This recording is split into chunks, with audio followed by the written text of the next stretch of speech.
Mr. Gates. So where is it? The laptop. Sir, I'm not here to talk about the laptop. I'm here to talk about the FBI cyber program. You are the assistant director of FBI Cyber. I want to know where Hunter Biden's laptop is. Where is it? Sir, I don't know that answer. That is astonishing to me.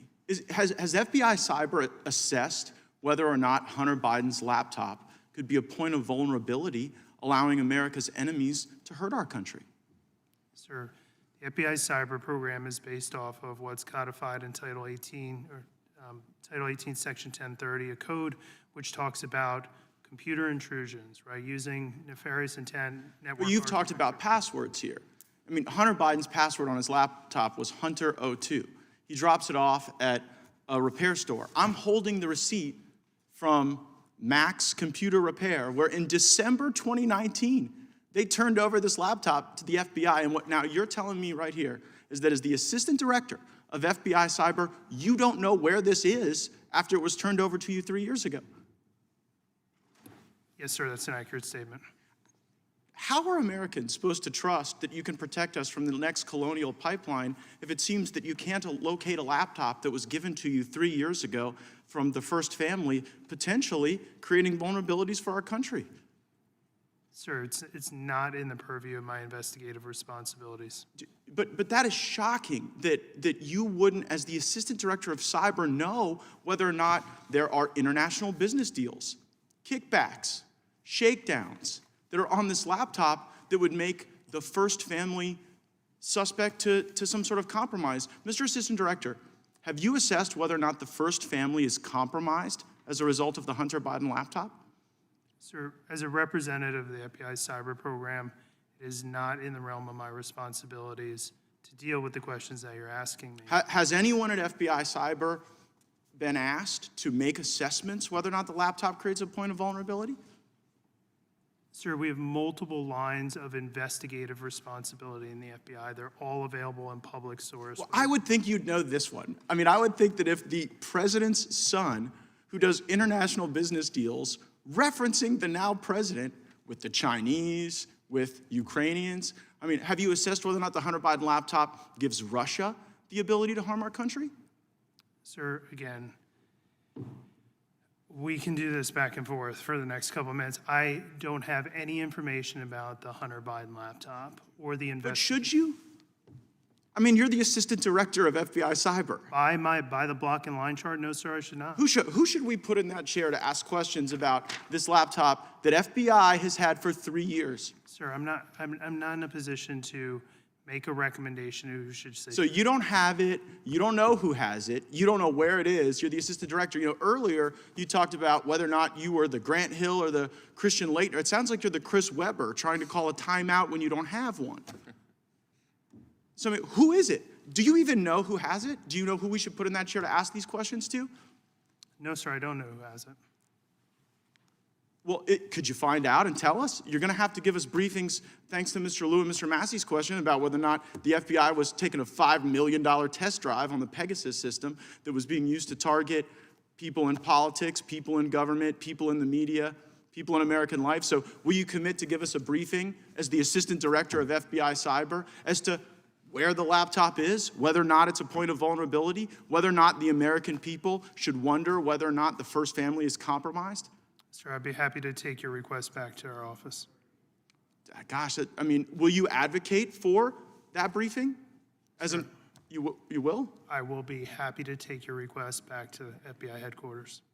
Well, do you believe that that is a briefing that the Congress is worthy of having, I guess? Sir, I'm not going to answer that question. Right? I'm here to talk. The Is invitation, that sir, timeout? the invitation says oversight of the FBI cyber division. It does not say anything. Well, about right, the but I topic mean, you're this is a cyber asset. This is It's a not a point of cyber asset. vulnerability. If there are passwords, if there are business deals, if there are references to things that could harm our country, like you can't even sit here right now and say that you know that there's not a point of vulnerability. Maybe there are other crimes, maybe there are tax issues or whatever, but as it relates to our, I mean, is the first family sufficient cyber infrastructure to protect?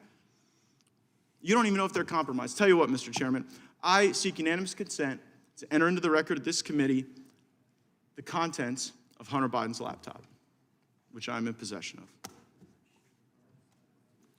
I'm not.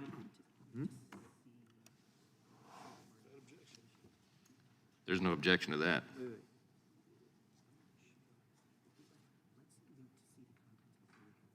So I can't say no objection. I've never had. I such will a object pending further And investigation. what's the basis of that objection? It's a unanimous consent request, and I object pending. Very well, I have a further- subsequent question. Mr. Chairman, I seek unanimous consent to enter into the record the receipt. It may very well be. From the Mac entered- shop. It may very well be entered into the record after we look at it further. Very well, Mr. Chairman, I have a Ms. subsequent Demings is now unanimous consent. recognized. Oh, I'm sorry. Mr. Chairman, I seek unanimous consent to enter into the record the receipt from the Department of Mr. Justice Chairman, this is to Ms. the Deming. Mac Am shop. I next, or am I next? or- Without objection, and now Ms. Demings. Thank you so much, Mr. Chairman, and thank you, Assistant Director Vondram, for your patience, your endurance, and most of all, for your service to our nation. Mr. Jordan. Thank you, Mr. Chairman. Mr. Borndran, why did the Biden administration release Burkhoff? Sir, Mr. Burkhoff was investigated by the U.S. Secret Service, not by the FBI.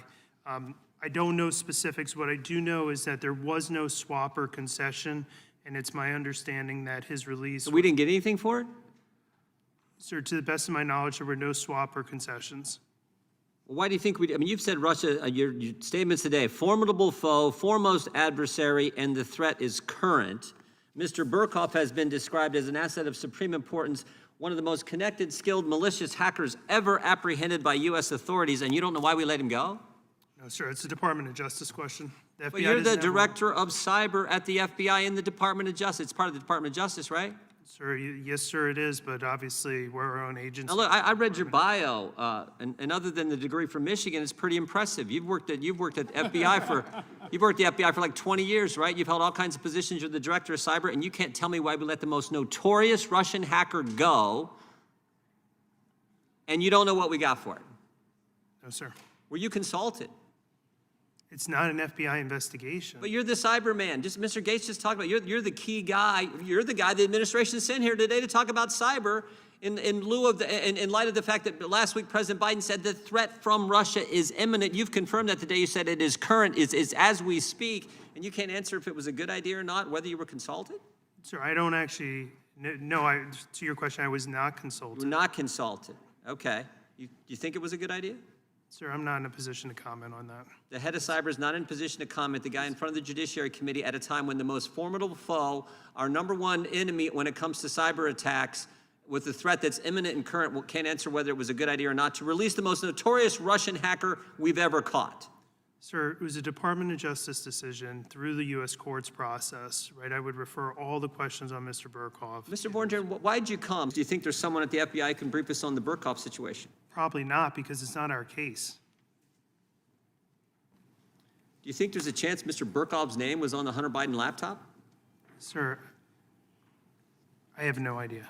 No idea. And that says it all. That says it all, because we want someone in front of the committee, as Mr. Gates alluded to earlier. We want someone who can answer these questions about our constituents come up to me and talk to me about the school board situation. They come up and talk to me about the Hunter Biden laptop. They talk about all this. They're concerned with the fact that we had an FBI that has abused the FISA process, looks like they've abused this sensitive investigative matter process. We've sent letters on it not to get a response. And by the way, we did send a letter to the Biden administration on the Burkhoff situation, asked them to respond by 5 o'clock yesterday, got no response from them, and then the guy we send today, or the guy who comes in front of the committee today, can't answer any questions about that either. Seems to me that's that'd be the most important question that we'd want the witness, Mr. Chairman, to be able to answer is the whole, why did the United States of America let go Alexei Burkhoff? Why did we release him, put him on a plane back to Moscow when this is the biggest cyber threat we face is from Russia? With that, Mr. Chairman, I would yield back.